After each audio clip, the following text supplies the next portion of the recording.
Welcome to the Money Pig Podcast, brought to you by Goodwin Investment Advisory, where our mission is to lead people to financial peace, independence, and generosity. I'm your host, Reed Trigo. And remember, if you're enjoying the show, please rate and review us wherever you get your podcasts. And if you have a question you want us to address in the future, you can email us at moneypig@goodwininvestment.com.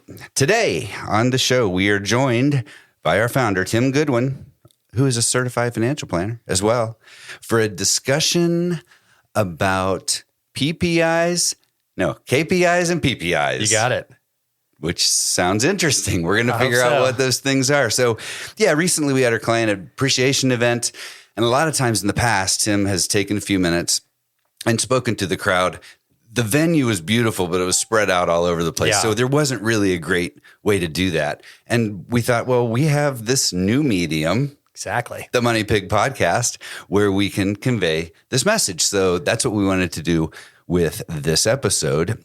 We also want to remind you that, yes, our mission is to lead people to financial peace, independence, and generosity, which is where the pig comes from. Exactly. Right. Do we? Yep. Is there a hog? Is there like a non-pig, the unpig? I think the pig's the way to go. Yeah. Pig's the way to go. Pig's the way to go. Did you hear what we were talking about with the hog? No, tell me. Tell me right. Hoarding, obsessive, and greedy. Oh yeah. Those don't sound like good. That's not what we want. We want to be a pig, not a hog. Okay, nice. Okay. All right. So, Tim, hey, it's always great to have you here. It's good to see you. On your own podcast. Okay. Here we go. Okay, so let's start with the end in mind. Yes. Right, because when I'll kind of lead you into this and then I'll let you kind of run. But there are a few things as a firm, the Goodwin Investment Advisory aspires to. Right. We would call them big, hairy, audacious goals, right? BHAGs, right? And they center around our clients, the team members, the community, and the industry as a whole. Right. So I thought what we would do is break this down one by one. Yes. We can start with the clients. Let's do that. And I think, you explained in the intro that folks might be familiar with KPIs, which stands for key performance indicators. So a lot of companies will call them KPIs or maybe something close to that, and they're tracking different financial metrics. Maybe it's revenue, maybe it's profit, maybe it's more customers, maybe it's profit margin, that kind of thing. And so my coach actually challenged me years ago to not just have KPIs, but PPIs, which is performance. Sorry, I said it wrong. Purpose performance indicators. Perfect. And so, so we've got these things that we're tracking, but ultimately, like you said, tracking us where? Like, where are we trying to get? We're trying to get to with the end in mind, which is what these BHAGs, these big, hairy, audacious goals are. All right. Awesome. So having said that, now let's jump into the clients. Okay. Thank you. Yeah, you got it. So when it comes to our clients, we want our clients to have the confidence that they can retire sooner than they think. And we also want them to have the confidence that their money will outlive them, not the other way around, and that their money will be there for them when they need it. So that's an aspect of our clients. We occasionally will survey our clients some things around confidence, but what I wanted to kind of focus on today was two things: our generational clients and our net promoter score with our clients. And so our vision is to empower families with the confidence that their legacy will last for generations. And we really love working with families and older generations and younger generations to help them learn how to, just to pass that stewardship and those good management and money growing and money management habits down to the future generations. And so one of the things that we do is we actually track how many two-generation clients we have. We have 52 two-generation clients here, families that have all signed the client advisory agreement, but are connected. And we actually have three-generation families. So in that case, we've got grandparents, parents, and the kids that are all clients on their own. And so that's something that we really celebrate as a firm, is having generational clients. And then a second thing that I'll share about, where we're gauging how well we're doing with our clients is called the Net Promoter Score.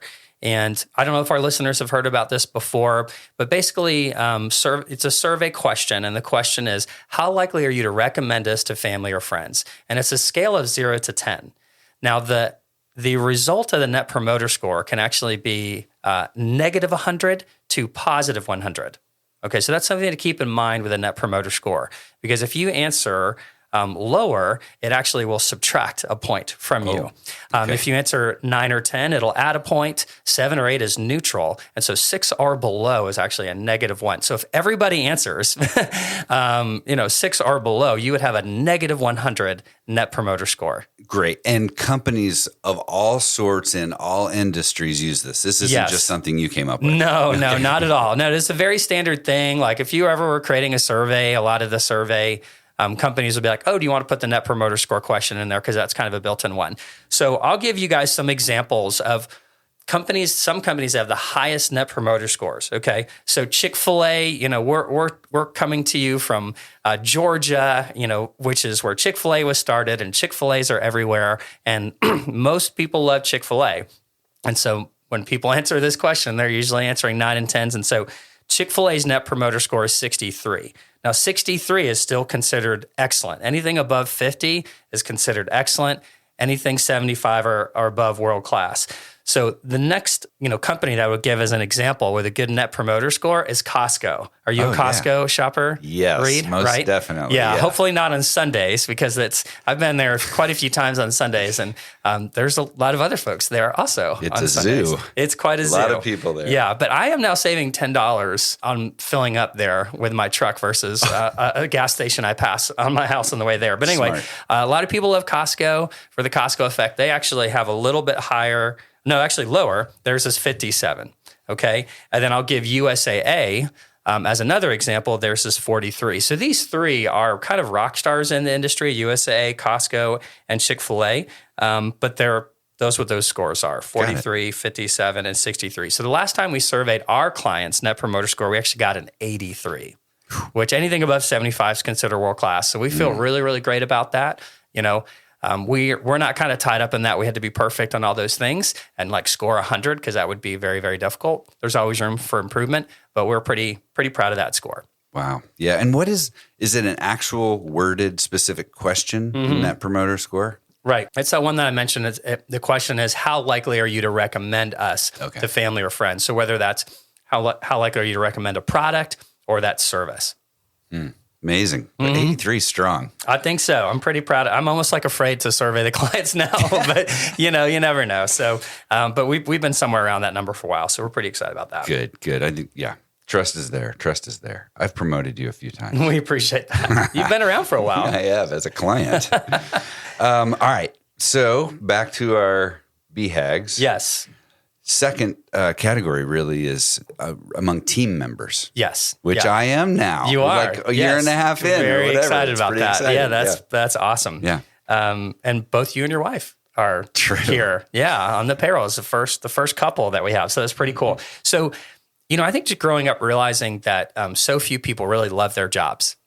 And it just seemed to be rare for me, at least growing up and in school, that people love their jobs. And I was like, I don't know. I don't like that. I think you should really love that work. I think you should find out what you're uniquely gifted at and find somebody's mission or purpose and go help them, pursue that further faster. And so one of my personal missions, my personal motto is to create careers people love. That's my BHAG, is to create careers people love. So if I am able to offer a job here and fill that job, I really care that individual loves that job, likes that job. And I know love's a strong word, and that's a challenging one. So we're now at a team of 13 employees here at Goodwin Investment Advisory. 5 are certified financial planner advisors. So that's very exciting. And then we actually use the system. If there's any kind of, managers, business owners, HR people listening, we use this website called Office Vibe. It's really cool. It's a little different than doing a 360 survey just once a year, getting feedback. This Office Vibe is sending emails on a regular basis to our employees, getting their feedback on all kinds of different areas. So some examples might be ambassadorship or relationship with their peers or managers, happiness, wellness. So there's all kinds of these categories that it's measuring, and we're able to compare that to our own baseline and compare that to the industry. So I'm happy to say that right now, the Office Vibe score of our team on a scale of 1 to 10, we're scoring somewhere between, what's the lowest one here? 8.8 to 9.4 on all those bases. And when you compare that to the industry, let's see, that range that I'm looking right here, it looks like 7.6 to about 8.4. So I feel like compared to the benchmark of the financial service industry, our employees are seemingly happier and more satisfied in this work than the average. So that's some way we can measure that. Yeah, it's interesting. And I think about in the real world, not here, but the real world, you say, how would somebody rate their relationship with their manager? Now, some are very, very good, but I see overall in the industry, it's 8.4. Here it's 9.1. Right. So that's great that people feel like they've got a good relationship with their manager, which hopefully means like, hey, I can talk to you about good things as well as things I'm frustrated with, that manager is looking out for their best interest. Those is open to feedback, that kind of thing. Yeah. These are great things to be tracking. Awesome. Yeah. It's something we look at on a regular basis. Beautiful. So. Okay. The third category is surrounding our community. Yeah. Like I just kind of feel like if we just disappeared tomorrow and Goodwin Investment Advisory was just non-existent, I would want our community to miss us if we were gone. So that's kind of my BHAG, right? That we're making a big enough impact, right? With our time, our talent, our treasure in our community, not just our own company inside the doors or not just our own clients and customers, but inside of our community. So that's really important to me. There's a couple of different things that we measure, talking about the PIG, and the G of PIG is generosity. Mm-hmm. We do love to talk to our clients about how they're being generous. If they want to invite us into that conversation, we can be a part of it. And for a lot of clients, we've helped them establish a donor-advised fund. And so a donor-advised fund allows them to put money in it and then give it to other nonprofits. And if we set that up, then we are able to have optics on it and track it. And for the first quarter of 2023, our clients collectively gave away $125,000. So that's pretty cool. We're on target this year to see our clients, through the donor-advised funds that we can see, give away $500,000 back into the community. I don't know exactly which community that is. It could be a global community, but at least we know that it's going to another 501c3 nonprofit. One of the other ways that we measure our community, one thing that's kind of fun is that we give away birthday books to our clients. So we have given away 176 books in the past 12 months to our clients. Now, I don't know if that's community impact, but it's at least growth. Clients are excited about it. They're growing. They're learning. That's making an impact. But getting back to the money side of things, GIA gives away a certain budget. And so far in the past 12 months, we've given away $50,000 into our communities. Nice. So, and I think, do you know where we give some of that money? Do I? Yeah. I know some. Yeah. Maybe. Should I guess? I was just trying to ask you a question so I could get a drink. Woodstock Arts. There you go. Woodstock Arts. Winner. Yeah, nailed it. Yeah. So we're a big fan of the arts in our town. And there's other nonprofits that are doing great things as well. Schools, we'll often get back to schools and different things that they're doing. The county that we're in is called Cherokee County. There's an educational fund that helps provide different things for students in school. A lot of times they have special needs or physical disabilities and they need specific equipment, whether they have a cochlear implant and the teacher needs a specific kind of mic, or whether there's something in PE that they need some kind of equipment for. So that's what that Cherokee County Educational Fund will help to provide. So we're big fans of that. So there's few examples. Nice. That's good. And I know at least we used to, might still support the Ramsey Solutions financial literacy program in schools. Yeah. So there are schools or teachers in schools that want to do Dave Ramsey's financial curriculum for their students, but just for whatever reason, either the budget's not there or they can't get it. Maybe the money, maybe they're a Title I school. And so, for years, we've sponsored a lot of those schools around Georgia to cover that curriculum for those teachers, for those classes. That's amazing. Yeah. Amazing. All right. And the fourth category here under our BHAGs is just related to the industry as a whole. Yeah. So, it's no surprise that if you Google or the proverbial, look up in the encyclopedia, a financial advisor, it's typically an old white male. They look like me. Yeah. I think you've got some youth on that typical picture there, Okay. Reed. So I just would love to continue to see that our industry gets younger, it gets more diverse. We've got more women and more folks of all kinds of backgrounds that are aspiring for this industry, that feel like they are able to get into this industry. And so we do have Sharon on our team. We don't have quite as diverse of a team as I think we will in the future. We're working on it. But I will say that the average age of a financial advisor is 55 years old, with a fifth of them being over the age of 65. So the average age of advisors here is 43. That's 7 financial advisors. Yeah. So I think that's pretty solid. We've got no one over the age of 65, Reed. So yeah. So. I see that. Well, let's see. I'm below average on the average financial advisor and above average here at our team. There you go. Okay. There you go. There you go. Yep. So and even though that sounds like a low average age, 43, there's a lot of experience on this team when we really put it all together, how long everybody's been, active financial advisors. So a lot of breadth, a lot of experience, as well as the educational part with the expertise with the CFP.